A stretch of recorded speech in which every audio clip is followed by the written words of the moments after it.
From Outpost Gray and Grant Thornton Public Sector, we provide you the CyberFed News Roundup, tech news that matters.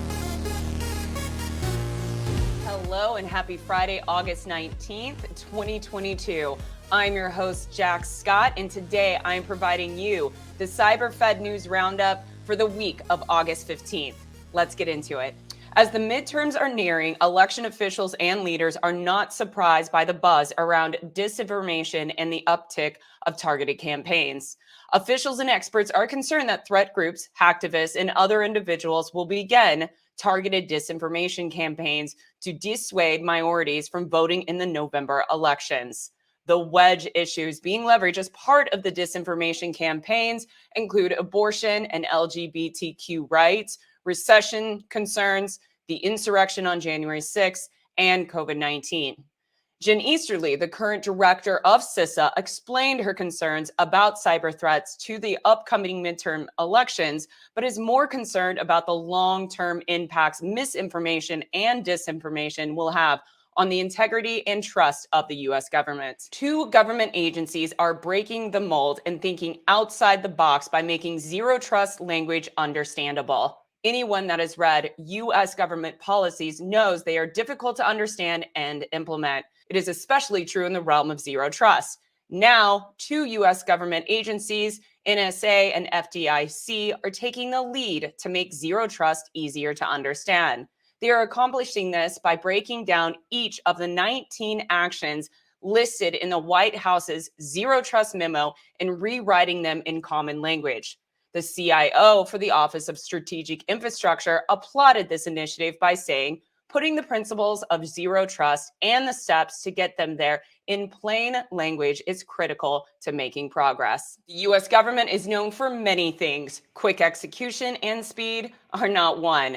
However, the federal government may be outpacing the private sector with zero trust integration. Since the EO in May of 2021 and the presidential memo that came out in January of this year, government agencies have a lot of pressure to become compliant and move into a zero trust architecture. Unlike the commercial sector, if an agency is not compliant, it could impact its ability to receive federal funding or worse, receive hefty fines. The White House is helping agencies move forward with meeting the presidential zero trust strategy by using heavy oversight to ensure the federal government meets the standards and objectives by the end of fiscal year 2024.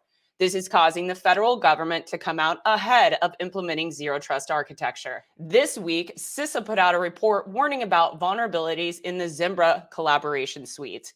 CISA put out a new list of high severity vulnerabilities. Some of these vulnerabilities impacts Zimbra's suites and allows threat actors the abilities to steal email credentials.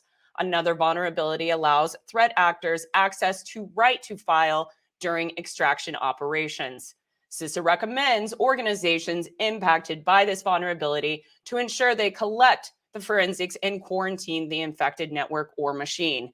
The best advice is to utilize patches and examine your network for malicious activities, especially if you're using Zimbras. The Census Bureau is finally on board with multi-factor authentication. The Bureau officials said in a report this week that they favor moving away from the use of passwords.